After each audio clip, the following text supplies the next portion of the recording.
सजाइण जे लाइ असां तव्हांजे इंतज़ार में हिते म्यूनिसिपल स्टेडियम में मौजूदु आहियूं। संगत खे गुज़ारिश आहे त अचो, चकर हणो, हितां जी विज़िट कयो, सोशल मीडिया ते हिन प्रोग्राम खे, हिन पिंडाल खे हलायो।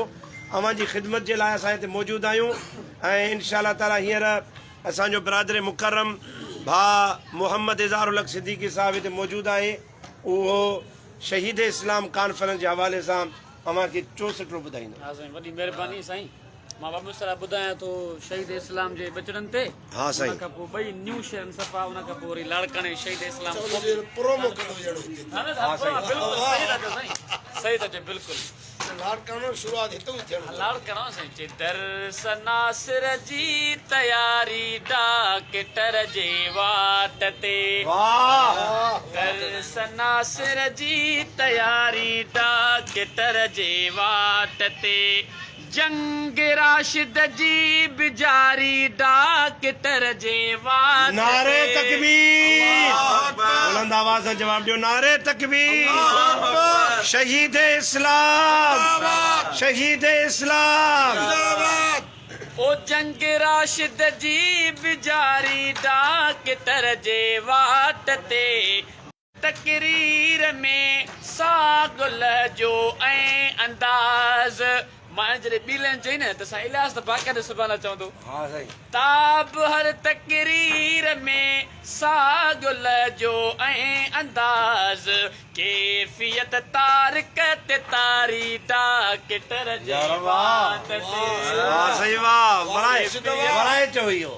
ताब हर तकरीर में सागुल जो ऐं अंदाज़ कैफियत तारकत तारी डॉक्टर जे वाट ते। जंग राशिद जी बिजारी डॉक्टर जे वाट ते।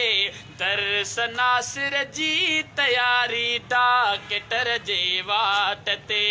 पेर पंहिंजन सां परायन सां भरे ने क्यों करे। वाह पेर पंहिंजन सां परायन सां भरे ने क्यों करे। वाह ताहिर पिरत प्यारी डॉक्टर जे वाट ते। सही वाह, वाह सही वाह। वाह ताहिर पिरत प्यारी डॉक्टर जे वाट ते।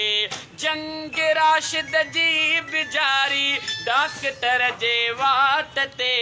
दरस नासिर जी तयारी डॉक्टर जे वाट ते। शल अता ते लख अताऊं रब करे झोलियूं भरे। शल अता ते लख अताऊं रब करे झोलियूं भरे। जंहिं बि सच जी लाट बारी डॉक्टर जे वाट ते। सिंध सारीअ जे अखियुनि जो नूर शहज़ादो शफीक। सिंध सारीअ जे अखियुनि जो नूर शहज़ादो शफीक। सिंध ते सुरहान सारी डॉक्टर जे वाट ते। शल अली मोहम्मद हकानीअ जा बचा सभु ख़ुशि हुजनि।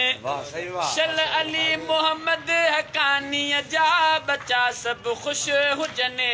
सिंध सारी जिन सुधारी डॉक्टर जे वाट ते। सिंध सुहिणीअ जी रखे थी फर्ज़दनि सां दिलि सुजाग। दीन मोहम्मद सुजाग उमरकोट जो उबरदड़ शाइर आहे साईं। मूंखे हफ़्तो थियो हुनखे खयो आहे मां हाणे। उन ॾींहुं सोशल मीडिया कन्वेशन उन में जेको मां शेर चयो ख़ालिद शहीद हुन जो हुयो साईं। सिंध सुहिणीअ जी रखी थी फर्ज़दनि सां दिलि सुजाग।